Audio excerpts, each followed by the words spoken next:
Então, quer dizer, a recuperação populacional do interior dos Estados Unidos começou a dar alguma demonstração por qualidade de vida. Também podemos dizer que houve um grande avanço nisso durante a pandemia, que muitas pessoas conseguiram, através do trabalho remoto, com conexão de internet, morar em uma condição muito melhor numa cidade menor, com muito mais qualidade de vida, até podemos falar em segurança e parte de poluição, etc. E trouxe muita gente das grandes capitais e dos grandes centros populacionais das duas costas para cidades menores do centro dos Estados Unidos. Agora é muito interessante a gente ver que em grandes metrópoles, como é o caso de Chicago, Manhattan ali em Nova York, até mesmo Miami aqui na São Flórida, Francisco, etc.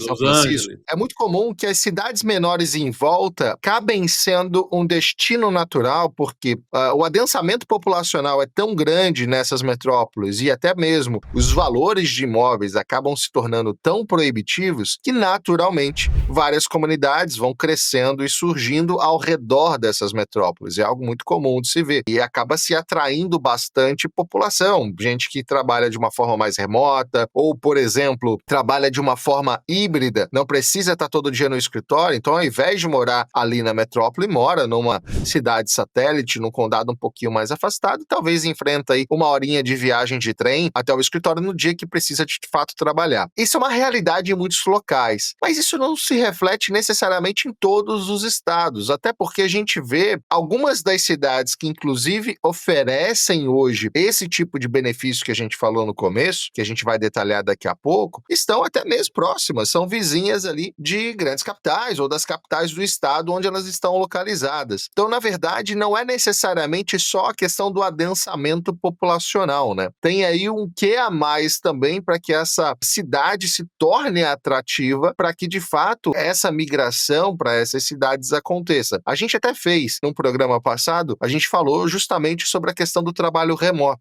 e como isso influencia hoje em dia. Eu acho que boa parte dessa mudança para o interior, saindo das grandes cidades, ela se dá muito também pela possibilidade que o trabalho remoto oferece, ou seja, você não precisa estar próximo da sede da empresa, você pode prezar um pouco mais por qualidade de vida, pensando inclusive num custo de vida mais baixo. Então, cidades próximas do interior acabam acontecendo isso. A gente vê isso acontecer muito, principalmente em São Paulo, né? Como que as cidades aí no entorno de São Paulo, até 1 hora de distância, 1 hora e meia de distância, cresceram absurdamente, inclusive desde a pandemia, justamente por conta das possibilidades de trabalho híbrido, trabalho remoto e tudo mais. A gente vê isso acontecendo no Brasil, não é muito diferente aqui também. Agora, o que a cidade de fato precisa ter para que ela consiga atrair essa mão de obra? Porque se a gente vê um cenário em que a população está envelhecendo, o nível de natalidade diminuindo bastante, você não consegue recolocar, e aí você não tem, às vezes, naquela região, uma empresa muito grande ou uma grande companhia para atrair jovens para morar e trabalhar naquela cidade. Quais são os argumentos ali que esses condados, essas cidades podem usar? O mais comum que a gente vai discutir agora é a questão do pagamento, né? Vamos dar dinheiro. Quais são hoje as oportunidades que de fato existem e o que mais essas cidades estão oferecendo? Antes de entrar especificamente nas cidades que nossa produção colocou aqui para a gente mencionar especificamente, eu acho que a intenção, o planejamento de qualquer Câmara de Comércio, de qualquer cidade americana, por acaso, é muito bem organizado, por menor que seja, existe essa iniciativa